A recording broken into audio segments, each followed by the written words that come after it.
describe the relationship between students and faculty? Well, I would describe the relationship at UW Parkside between faculty and students as being a close professional relationship. Because we're a small university in a relatively small department, we have an opportunity to get to know the faculty members. The faculty members have an opportunity to get to know the students through advising. All students have a faculty advisor. Through their classwork, which then the classes are small, and through projects. We do a lot of projects for the community here, and such as marketing research projects, marketing plans, information technology projects. And the students and the faculty member work closely with a community partner in order to accomplish the project's goals. I think that the close relationship, the close professional relationship, is a strong benefit to this university. What advice would you give students who want to be successful in the School of Business and Technology? Students go through an entire life cycle here at the university, and probably actually beginning before they come here. And so one of the things that students should do to be successful is adequate preparation in high school. And that can mean taking a rigorous set of courses, making sure you at least get in enough math. And then once you get here, getting involved in clubs, getting involved with other student groups, and getting involved in projects. One of the things I think you need to ask yourself is, how are you going to distinguish yourself once you leave? And clubs, being officers in clubs, working on projects, getting good solid internships are ways for you to distinguish yourself and make you attractive to employers. What advice would you give students looking to pursue a degree in computer science? Well, students in high school who want to major in computer science should really take 4 years worth of math and 4 years worth of English. I know it sounds like I'm being your parent, but math and English are going to pay off whether you major in computer science or anything else.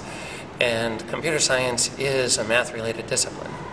In addition to that, if you can take some programming classes while in high school, that will get you a jump up on a lot of other students who don't come in with any computing background. However, our curriculum doesn't require that.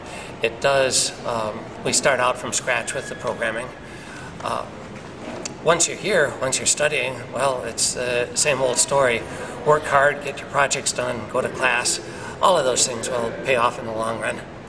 What advice would you give students looking to make it in the world of IT? Employers are looking for a wide variety of skills now in their employees. Employers pretty much assume any computer science major is going to have a very solid set of technical skills. They know how to program, they know what the architecture of a computer is like, all that sort of stuff. It's the additional stuff that really makes a difference in landing a job out there, or landing the job you want out there.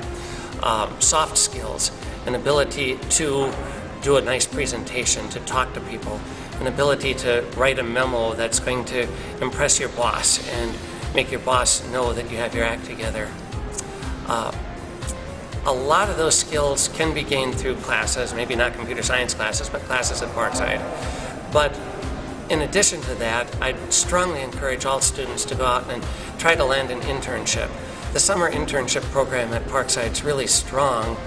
Most of the computer science majors get some sort of IT-related job during their junior year, maybe during their sophomore summer. And then continue on with that job throughout their junior and senior years. And those really pay off. That looks great on a resume, and it can really help sell you when you start talking to prospective employers. What advice would you give students who are looking to make it in the business world? I think the Department of Business has several resources that can be used by any student to be able to build a strong foundation for a successful life in the business world. Some of those opportunities include just looking at the lives of some of our alumni. We have alumni that are on the advisory board of the Wall Street Journal, as well as alumni that hold very high positions in companies like FedEx and Orbitz. We have the Solutions for Economic Growth Center that students can take opportunity of by being involved in business projects that we are doing for industry as well as local businesses. There are several case studies and projects that all of us as faculty have students do, and if students are able to make good use of those opportunities to develop things like leadership as well as teamwork and presentation skills, they will do very well in their interviews. And on top of all that, I would encourage students to be able to look up additional magazines like the Business World as well as Inc.com to look at best practices in the world and become familiar with what's the latest technology out there, what's the state-of-the-art terminology being used. And I think those are good tools to be able to do well and compete with any Ivy League school student in the US or abroad.